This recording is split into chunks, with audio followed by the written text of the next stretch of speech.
प्रदेश Bharatiya Janata party के अध्यक्षा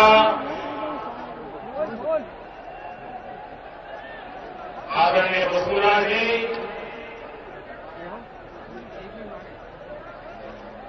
हमारे मित्र श्रीमान गुलाबचंद जी, मंच पर विराजमान भारतीय जनता पार्टी के सभी वरिष्ठ महानुभाव,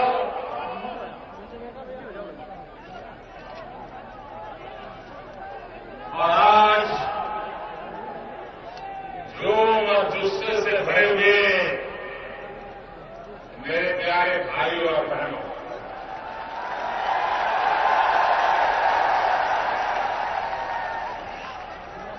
ऐसा दृश्य मैंने उदयपुर में पहली बार देखा।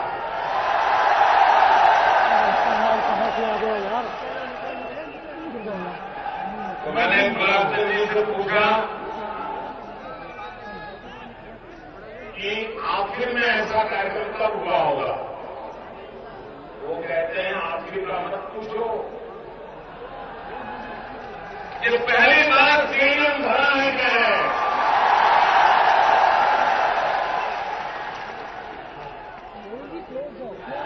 भाइयों बहनों,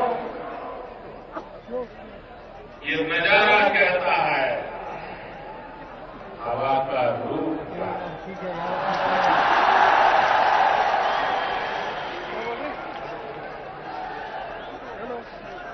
भाइयों बहनों, एक आंधी चल पड़ी है, आंधी। मैं कुछ दिन पहले जयपुर में आया था। मैं सोच रहा था वो तो पूरे राजस्थान से लोग आए होंगे, लेकिन आज मेवाड़ की धरती के छोटे से पार्ट में से इतना बड़ा मानव सागर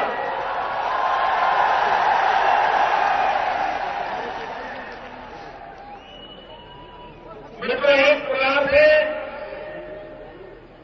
चुनाव घोषित होने के बाद ये मेरी पहली जनसभा है।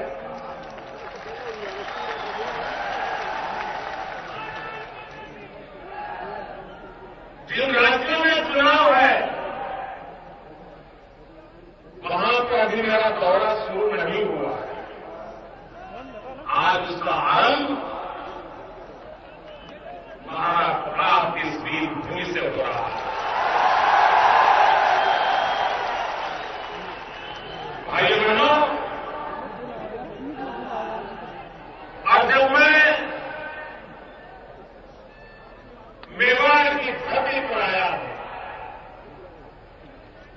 राणा प्रताप जी को शत शत नमन तो करता ही हूं, लेकिन भाइयों बहनों, अगर हम मेवाड़ में आकर के राणा प्रताप को तो याद करें, लेकिन अगर हमारे रणगांगुरे वीर योद्धा अगर राणा पूजा को याद न करें तो राणा प्रताप की बात अधूरी रह जाएगी।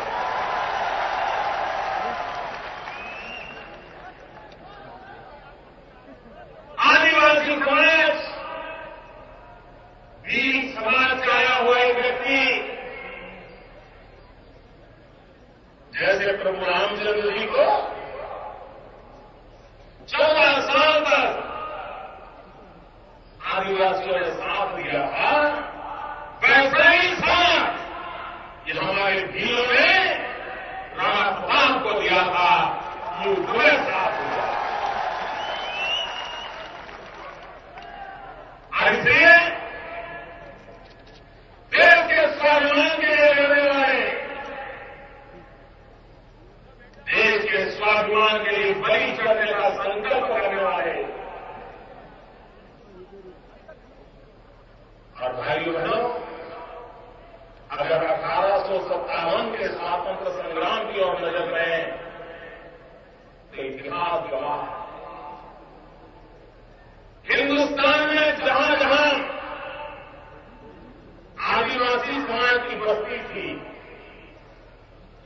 सबसे पहले अंग्रेजों को उसी धरती से ललकारा गया। वो हिंदुस्तान में उनकी देशभक्ति, भारत मां के लिए उनका कल्याण की तत्परता आज भी हम लोगों को प्रेरणा देती है। भाइयों बहनों, गोविंद गुरु की कथा कभी कोई आदिवासी भूल नहीं सकता। कभी कभी लोग जलियांवाला बाग को याद करते हैं, लेकिन मानगढ़ की धरती पर गोविंद गुरु के नेतृत्व में जो सत्याग्रह हुआ, आदिवासियों ने अंग्रेजों का जीना हराम करके रख दिया था। ये वो धरती है और मुझे इस बात का गर्व है। मित्रों, हमेशा मुझे लगता है तो राजस्थान और गुजरात को अलग नहीं करता।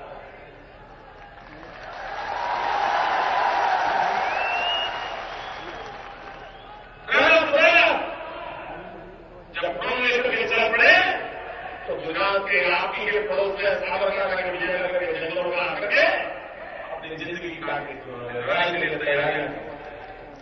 वो नाम आया। भाइयों बहनों, आज जब मेरे चुनाव की पहली सभा हो रही है, मैं आदरणीय वसुंधरा जी का अभिनंदन करता हूं कि उन्होंने मुझे सबसे पहला उदयपुर आने का निमंत्रण दिया। और उसका कारण है भाइयों कि 16वीं शताब्दी में इसी धरती पर संत मावजी महाराज हो गए। मैं जानता नहीं मैं कितना पता है। संत मावजी महाराज, और आज भी मावजी महाराज का चोपड़ा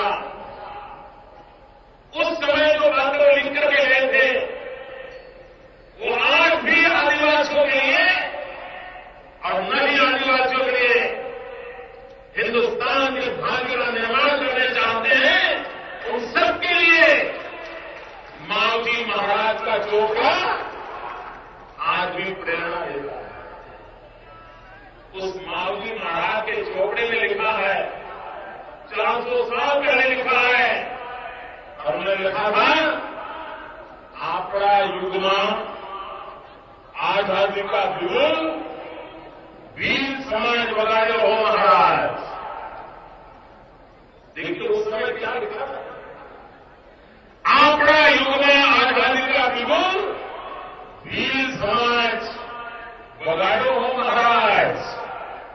नवयुगની શરૂઆત મારી કાઢે થાય હો મહારાજ। मित्रों, नए युग का आरंभ वीर समाज के द्वारा यही माही के किनारे से होगा। ये 400 साल पहले कहा था।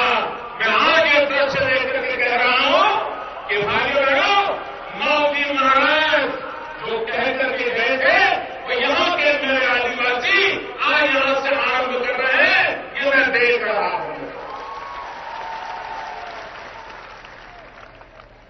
भाइयों बहनों, पिछले दिनों तो सरकारी खजाने से यहां पर उद्घाटन समारोहों की धूम मची हुई थी। बाजार में कैंची नहीं मिल रही थी।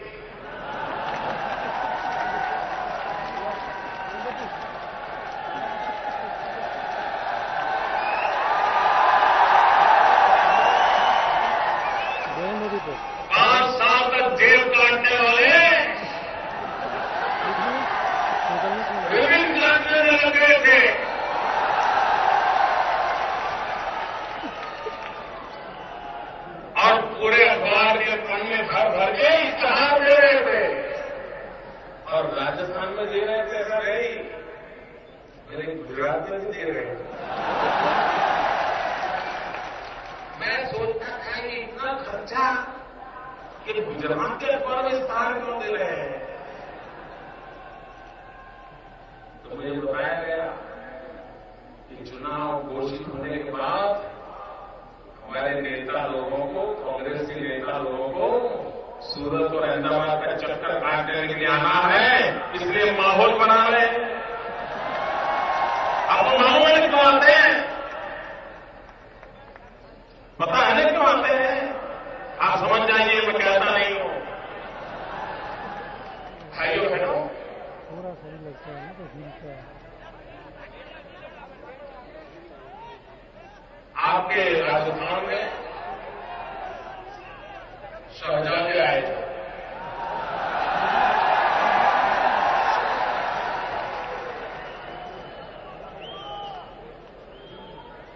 और वे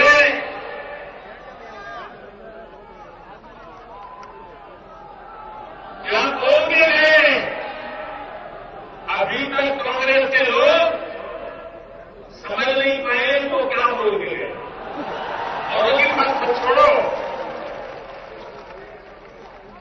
वो क्या कह के गए, क्यों कह के गए, किसके लिए कह के गए, न कहने वाले को पता है, न लिखने वाले को पता है। सब परेशान है। अब करें तो क्या करें? भाइयों बहनों, फिर आजकल सारे हिंदुस्तान को बिन सांप्रदायिकता के पाठ पढ़ा है। जो नेता यहां पर श्रीमान अशोक गहलोत जी के लिए वोट मांगने के लिए आए थे, उनको श्रीमान अशोक गहलोत पर कोई भरोसा है क्या? लेकिन उनको भरोसा है क्या? उनके अपने मुख्यमंत्री पर उनका भरोसा है क्या? मित्रों, अगर भरोसा होगा तो सरकार को बिना बताए, गहलोत जी को सूचना किए बिना राज्य सरकार को अंधेरे में रख करके चोरी छुपी से उनके नेता अचानक गोपालगंज नहीं पहुंचते।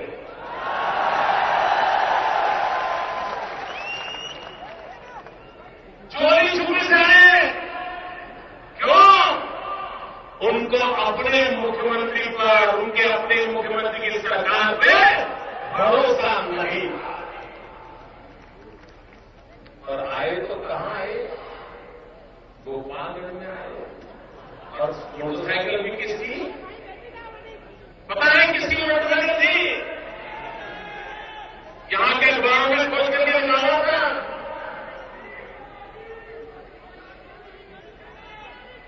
मैं तो चोरी की मोटरसाइकिल को फेंक करके गोपालगंज में घुसे और उनकी मोटरसाइकिल कौन चला रहा था?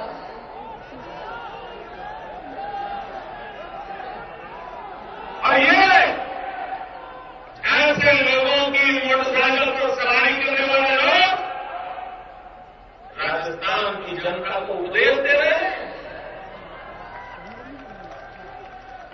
आप मुझे बताइए, जिस सरकार पर, जिस मुख्यमंत्री पर शहजादे को भरोसा नहीं है, उस पर आपने भरोसा करना चाहिए। आप भरोसा कर सकते हैं। ऐसी सरकार को रहने देना चाहिए। ऐसी सरकार को उखाड़ फेंकना चाहिए।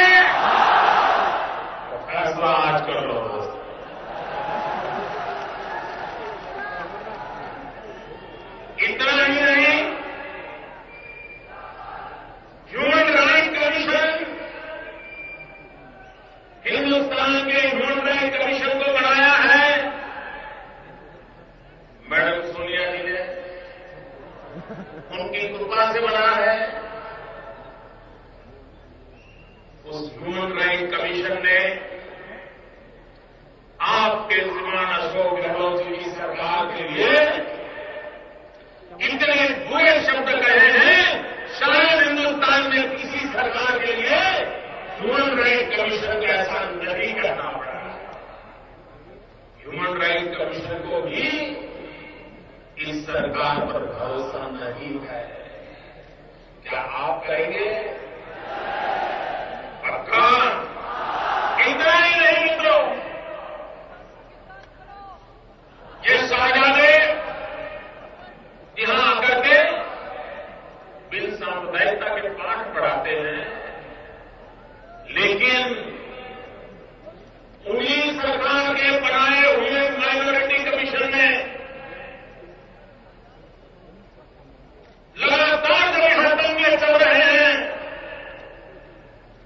5 साल में गहलोत जी की सरकार में 25 बड़े दंगे हुए हैं हिंदुस्तान के, 80 से ज्यादा झड़पें हुई हैं,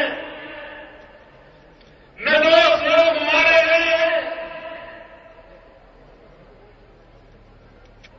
और उन्हीं के माइनॉरिटी कमीशन ने अशोक गहलोत की सरकार माइनॉरिटी की रक्षा नहीं कर सकती है, ऐसा 2 सर्टिफिकेट दिया हुआ है। अगर उनका माइनॉरिटी कमीशन उनकी सरकार पे भरोसा नहीं करता है, तो आप करना चाहेंगे? जोर से जवाब दो, उनको सुनेंगे? आप उनका भरोसा करेंगे? क्या उन पर भरोसा करेंगे? इतना ही नहीं मिलता, भारत की सुप्रीम कोर्ट, हिंदुस्तान की सर्वोच्च अदालत, जहां पर हिंदुस्तान के 125 करोड़ नागरिक भगवान के बाद उस जगह पर श्रद्धा से देखते हैं। ईश्वर के बाद एक जगह है जहां श्रद्धा होती है, तो न्यायपालिका होती है। सुप्रीम कोर्ट ने कहा कि आपकी पुलिस को, आपकी सरकार को अगर संविधान के भरोसा न हो, न्यायपालिका में भरोसा नहीं है, तो आपको सरकार चलाने का हक नहीं। सुप्रीम कोर्ट ने इनको बताया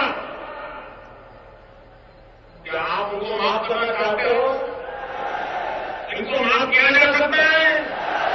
सुप्रीम कोर्ट के सम्मान के लिए भी इनको छुट्टी दे देनी चाहिए।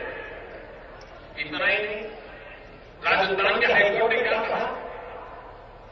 देखिए, मैं ये भाजपा की तरफ से नहीं कह रहा हूं, मैं उन्हीं के लोगों की बात कर रहा हूं।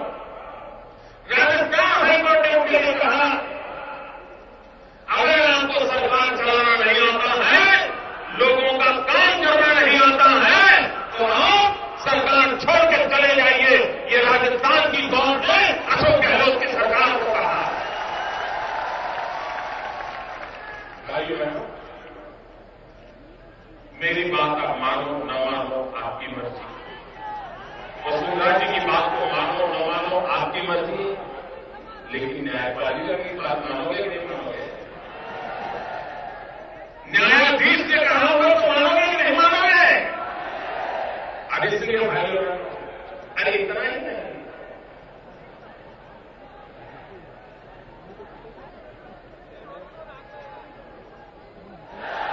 उनके अपने गवर्नर, कांग्रेस के ही पार्टी के मुखिया, जो राजस्थान में गवर्नर है, वो मैडम ने क्या कहा? जब वो उदयपुर बांसवाड़ा के रास्ते के लिए आई थी, तो इसी इलाके में आकर के राजस्थान की गवर्नर मैडम, जो कि मूलतः कांग्रेस पार्टी से है, उन्होंने कहा, अगर आप आदिवासियों के लिए योजनाओं को अमल नहीं कर सकते, रोड नहीं बना सकते, तो मुझे काम दे दो, मैं करके दिखाऊंगी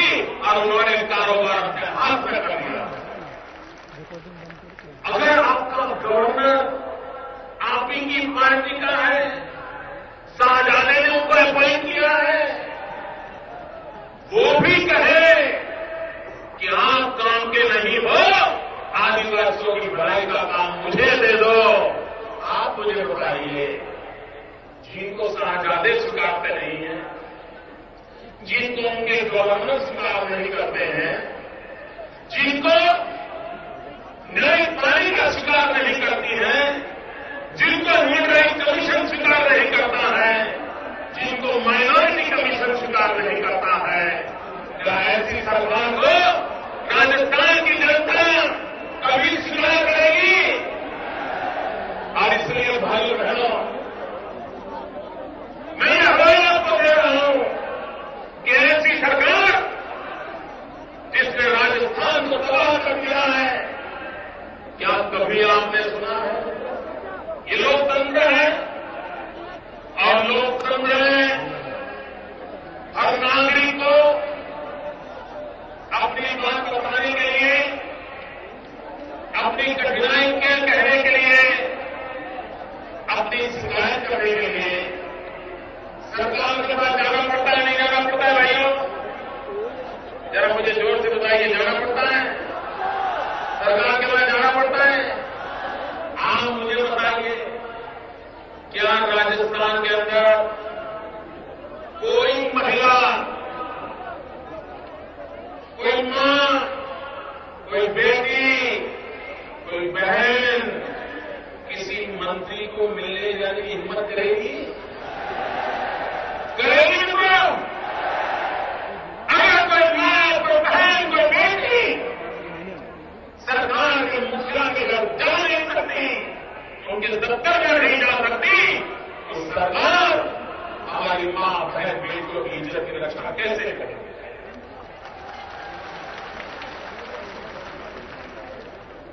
कितना बड़ा कलंक लगा है। मित्रों, लोकतंत्र का मजाक उड़ाया था, और कांग्रेस का अहंकार सातवें आसमान पर पहुंचा हुआ, और उसके कारण कांग्रेस को इन चीजों की परवाह नहीं है। मित्रों, बताइए, ये चुनाव राजस्थान का है, राजस्थान का चुनाव है।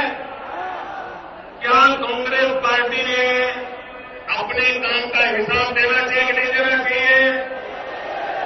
हिसाब दे रहे हैं आकर के? भाजपा क्या कर रहा है, उसको गालियां दे रहे हैं? अरे भाई, आपने क्या किया ये तो बताओ।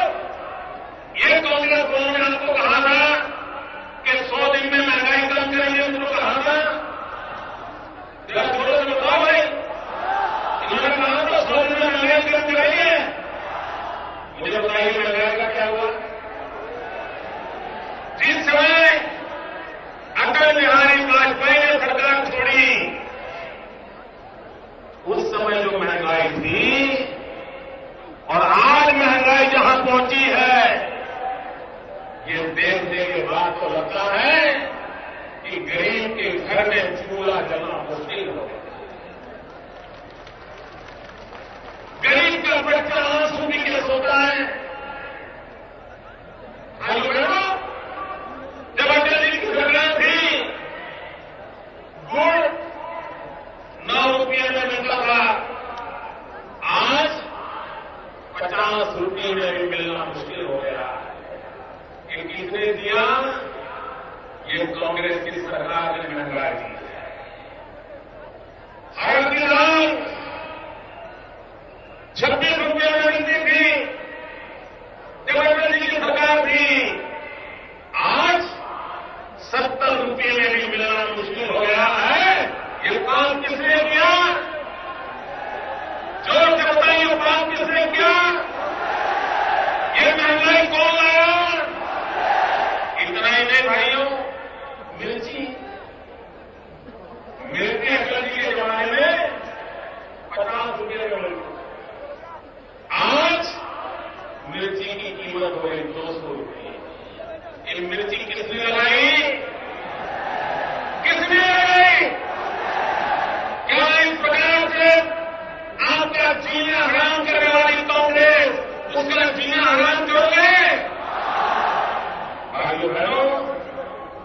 उत्तर भारत में राजमा खाया जाता है।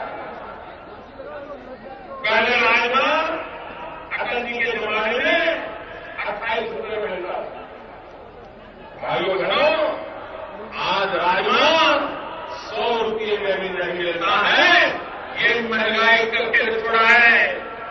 मेरे किसान जिसको अपने खेत में काम करने के लिए डीजल की जरूरत पड़ती है, जब अटल जी की सरकार थी तब डीजल 22 रुपया था।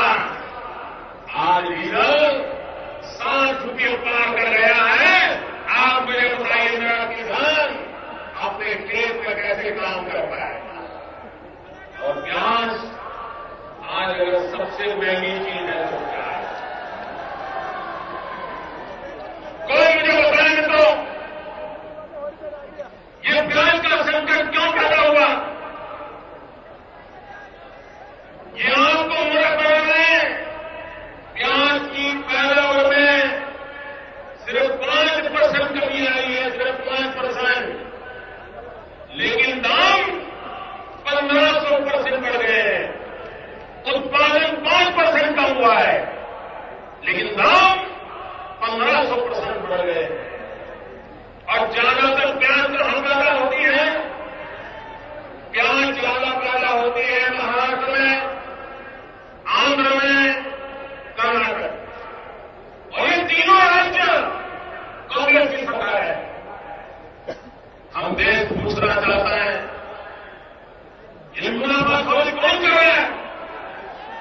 ये प्याज को दबोच के रखने वाले कौन लोग हैं?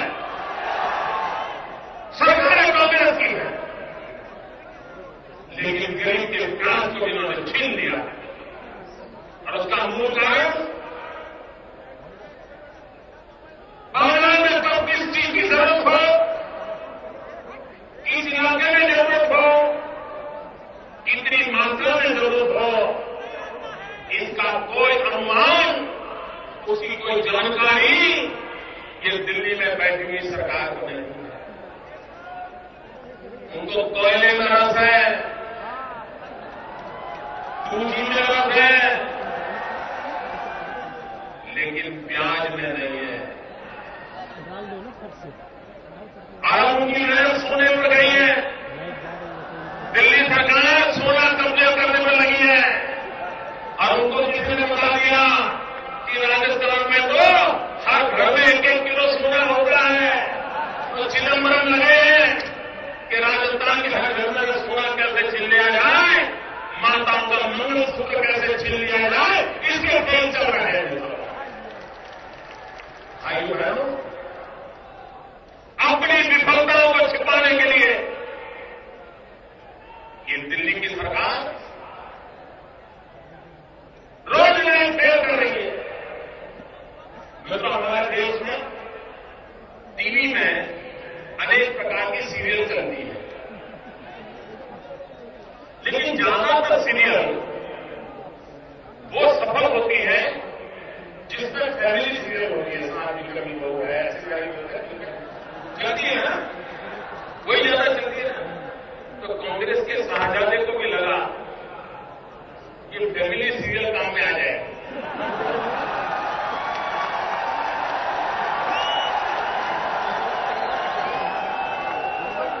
और इसलिए आजकल चुनाव सभा में जनता की भलाई की बातें बहुत कम हो रही है, फैमिली सीरियल चलाया जा रहा है।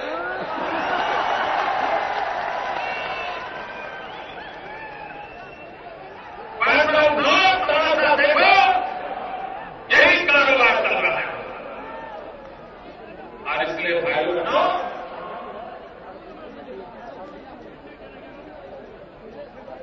ये सरकार अभी तो लोगों ने कर दे दिया, तो मैंने थोड़ी जांच की कि ISI माल कहां से लाए।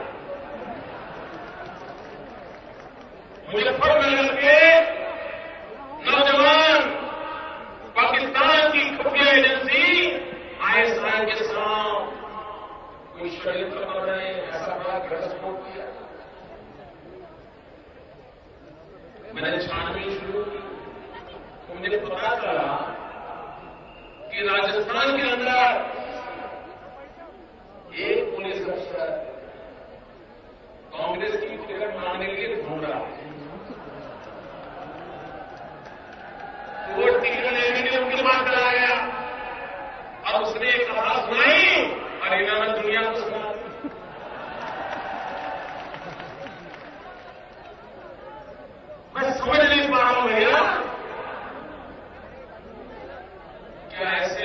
के भरोसे देश चलेगा?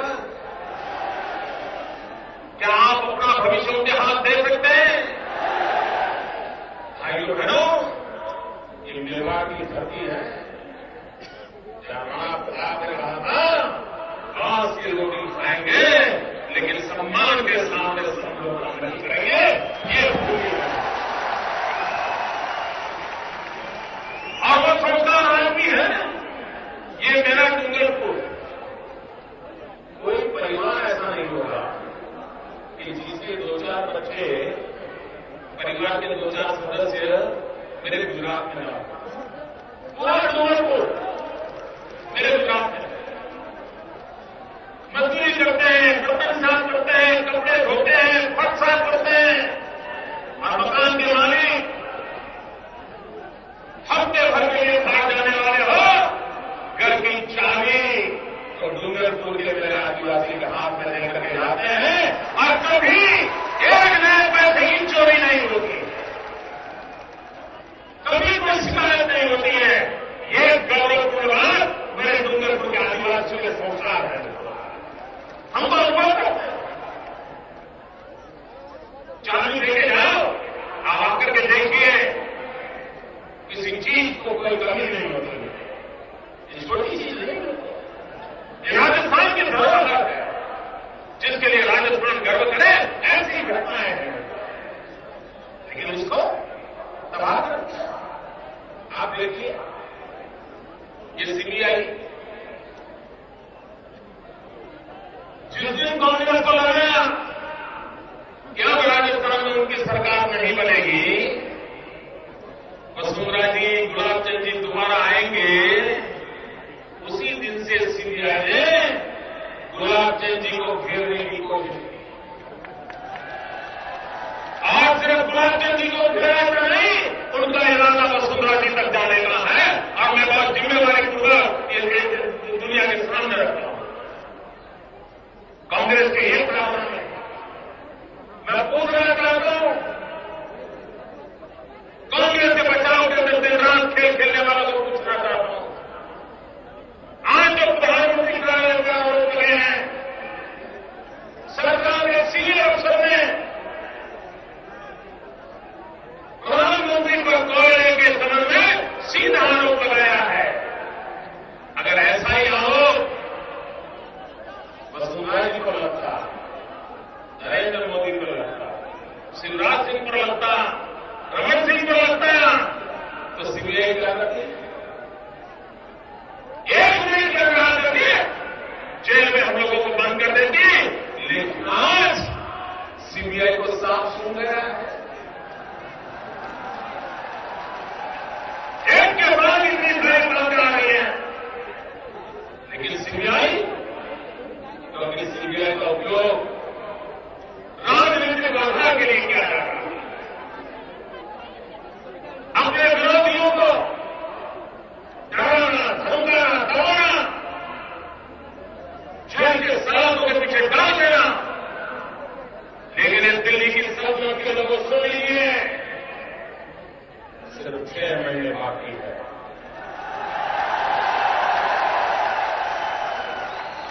अब आपके नसीब में 200 दिन भी बचे नहीं है, लिख के रखिए, 200 दिन भी बचे नहीं है। ये आपके बातों का कच्चा चिट्ठा हिंदुस्तान की जनता के सामने हम खुला करके रख देंगे।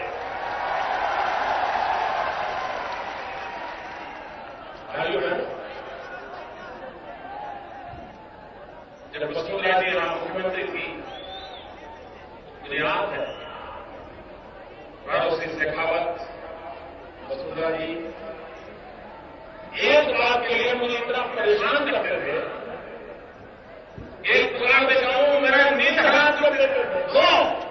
किस बात के लिए? मोदी जी नर्मदे का पानी लाओ। मैं कहता हूं मैंने ऐसा कोई मुख्यमंत्री देखा नहीं कि जो अपने बंजर भूमि के किसानों के लिए रात रात जाग करके मोदी को कहता हो हमें पानी चाहिए, नर्मदा का पानी लाओ। और मैं वसुंधरा जी का अभिनंदन करता हूं, राजस्थान की धरती पर नर्मदा का पानी लिया है। छोटा काम नहीं है। मुझे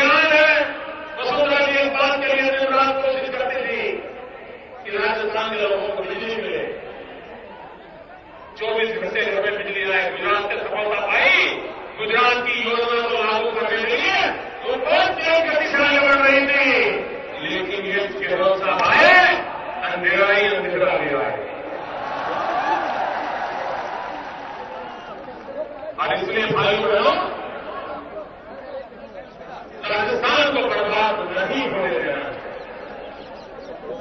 राजस्थान के नौजवानों के भविष्य को अंधकार में धकेलना नहीं चाहिए। हमें तो पूरे दिनों बिताने पड़े, लेकिन हमारी आने वाली पीढ़ी को पूरे दिन देखने न पड़े। इसलिए मैं कहता हूं भाइयों, कांग्रेस मुक्त भारत। इधर उधर मत देख यार। सदा सर्वदा के लिए राजस्थान की धरती से कांग्रेस को हटाइए, कमल खिलाइए। और भाई बहनों, जहां कमल होता है वहीं लक्ष्मी विराजमान होती है, और जहां लक्ष्मी होती है वहीं पर से गरीबी जाती है, वहीं पर से विकास की धारा बहती है। और मुझे विश्वास है